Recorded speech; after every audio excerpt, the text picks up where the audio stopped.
Most in the Graco line, I know specifically, have it where it has to be on a certain recline if they're under a certain weight. So like this one, if they're under 40 pounds, it's supposed to be on recline 4, which is way down here. So just so you aren't like surprised,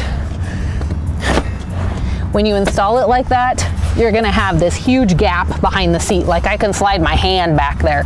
That's okay. Graco has actually said that's perfectly okay. It's just that's the way it was tested, and they need it on that recline for under 40 pounds. So once kiddo hits 40 pounds, we can start moving it back up. This is one of the biggest misuses we see for forward facing.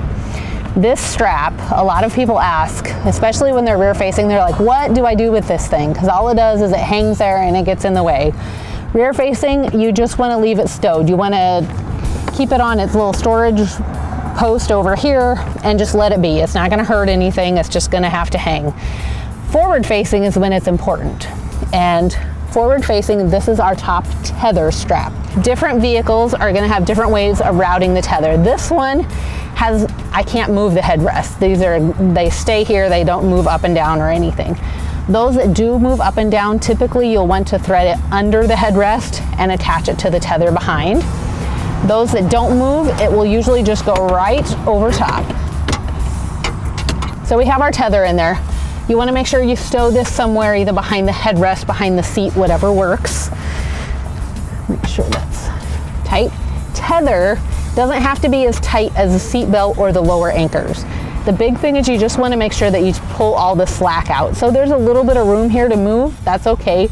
We don't want it like slamming down into the headrest, just enough so that I don't have any slack here that's not hanging loose. You can install a forward-facing seat with the lower anchors, which are these little guys that we use to install rear-facing. But as we said with rear-facing, there is a weight limit on our lower anchors. So typically what I recommend is when you go to turn a child forward-facing, actually just install with the seat belt. I can open this up and I can reach it right through. Make sure you get underneath the harness. And pull it straight through. We're buckled in, nice and tight.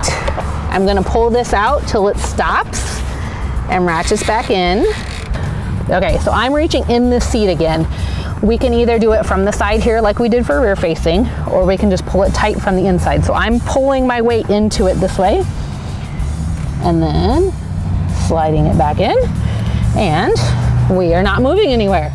So 1 inch or less, just like for rear facing, at the belt path.